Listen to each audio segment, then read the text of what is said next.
welcome back. It's your favorite trucker, Bruce, back with another video. So, this video I'm gonna keep it short, simple. It's not gonna be long like the one I had posted yesterday with the day one orientation. So day two was pretty simple. We had uploaded some apps on our phone, downloaded some apps and put on our phone. They were called Landstar One, Fleet Advantage, Landstar Connect, and Transfer Mobile Plus. That's what I had to do since they consider us platform drivers.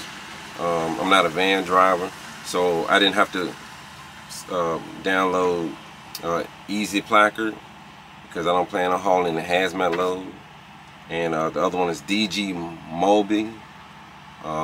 That's another app for hazmat shipments. So that I didn't have to download that, but we went on ahead, put those apps on our phones, set them up, and that was that. So all my heavy haul guys, there's not gonna be many heavy haul drivers in your class. From what I've been told, we are few and far in between. Yes, they do have a heavy haul division, but it's not many of us. Yes, there are plenty of heavy haul freight on the board. Yes, there are plenty of agents who do not post heavy haul loads on the board. I was told that yesterday. You will get a BCO advisor. Everyone gets a BCO advisor at what facility they went and took their orientation at. I took mine in Jacksonville, but from my understanding, since I was down here, that's the only reason why I was able to do my orientation here in Jacksonville. I supposed to took it in Reading, Reedsville, Pennsylvania. That is where I supposed to took it at, but I had to come down here and get my trailer. So there was no reason for me to tow the trailer all the way back up to Pennsylvania when I could just go stay, be in Florida and do my orientation here. So my BCO, she's out of Rockford, Illinois. That is where my BCO advisor is. Also too, I forgot to mention a few things on the day one orientation. I had it written down, I just forgot to flip the page. But once you complete orientation, you got 2 weeks to complete your e-learn classes. If you don't complete them, they're gonna shut you down. And what I mean by shutting you down is by cutting off your fuel card. So it's 5 classes you got to take. It's I believe they're fairly easy. To be honest with you, I didn't even go and see what the classes were because I was so busy hooking up my coil pump, putting my stuff in the truck, going to the hotel, making doing his videos. But we got 2 weeks to do them. From what I was told, they're pretty easy. Some guys say they just go straight to the end and just answer the questions. You can't get them wrong because they said if you get them wrong, they won't let you move to the next screen. So you just click the next multiple choice until you get it right, from what I was told by other drivers that was in the room. Let's see what else did I forget to tell you guys. I believe I didn't tell you this. At Landstar, you are allowed to have firearms in your vehicle. Yes, you are allowed to have firearms in your vehicle, but you have to be careful of what state you go in with those firearms and where you pick up and deliver with those firearms. I was told that California was the state that bans it, New York was the state that bans it, there's a couple other more states that bans firearms. So just don't get caught. Just lock it up. Do what you gotta do. And you should be okay. They just don't. Landstar will allow you to bring it on their property, but not inside their facility. So there you go on that with the firearms. Let's see. Okay, I talked about that. With the COM data cards, I told you you get 30% of your load up front for fuel and incidentals when you're on the load. Keep in mind, don't fuel more than what's on that COM data card. From what I was told, the overdraft fees when you use more money than what you have on the car is very steep. So I'm just letting you know, be aware of that. They had a couple of guys who done that, and they had outstanding bills, and they will get their money every time you put that fuel money on that car. They'll calm down and will get it. So just want to let you know, just be mindful of how much money you have in your fuel card, and try not to overdraft on that card. Also too, there's no charge at the pump with the calm down the car. So say for example, you go and swipe your card to get fuel, there's no charge. The only charge you will get is when you go to an ATM machine and they charge you $1.75 to get that cash off your card.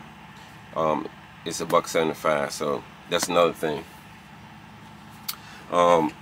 You guys that want to be move up, they do have a class where you can move up. I believe got to call the heavy haul department though, because they're the ones who does the authorization for you to move up, whether you flatbed or pulling a step deck. These are for the platform guys.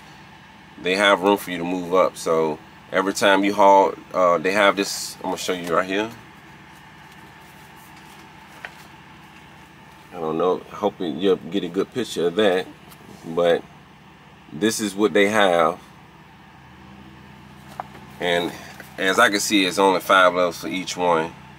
I don't know what the RG and stuff is, but when you come over here, and if, say, for example, you're a flatbed driver, you're a beginning flatbed driver, you want to move up in class, you just call the heavy haul department, ask them, hey, what do I got to do to move up to flatbed 2? What's the highest level I go on a flatbed? See if you want to do something different on the step decks with a high level on that, and so on and so forth. So they do have room for you to move up in class, I would say. So if you want to come over and do that, you can. Also too, at the end of the orientation, or I say, yeah, during the orientation, day 2, you get a list for lane match for the type of equipment that you have. So it's just a form where you know where, let's say you're in Georgia, you want to see how you find an agent and you want to see how many loads that agent had within that month that been moved and delivered. You can just, this is what this for. That's what that paper is for. It's for you to see what agent was in that area and how many loads they had and moved during that time frame, which you can set the criteria on that.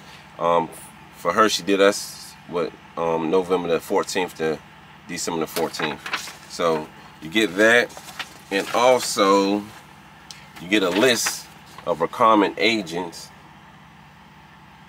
and I believe it's the top 50 agents throughout the year that's top performers.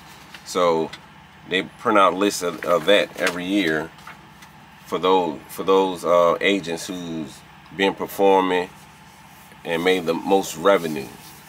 Those are the ones at lows in revenue. So that is that. And what else? I believe that's about it. Like I said, completed day 2. Day 2 was pretty easy. It was cool. All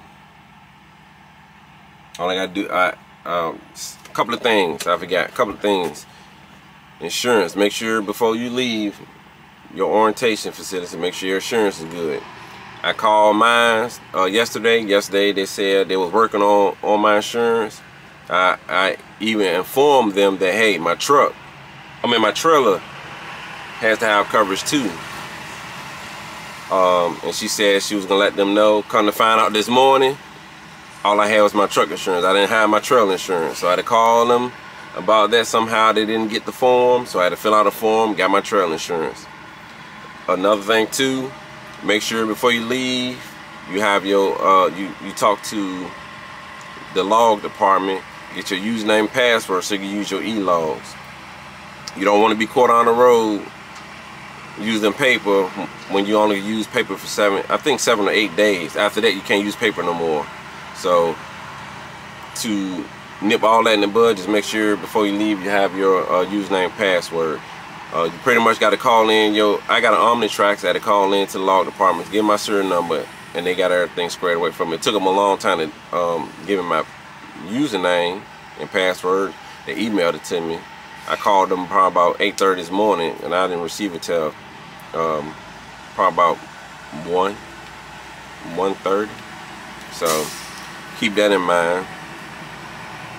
And other than that, I probably won't be hauling no load because I plan on going back home, spend time with my family for Christmas, but come back out on January the 1st. I'm gonna go ahead and well, January 1st be Saturday, so actually January 3rd I will be coming back out.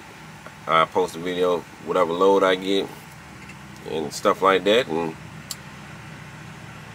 go ahead and make some money. That's what we come over here for. We come over here to make some money. When we out here on the road, we coming to make some money. So that's what I'll be doing. So other than that, y'all be safe. Merry Christmas to you. If I don't have a video before the New Year's, have a New Year's to you as well. And continue to subscribe and like my channel. And because of course next year it's gonna be a lot of content. So thank you much. Y'all take care. Be blessed.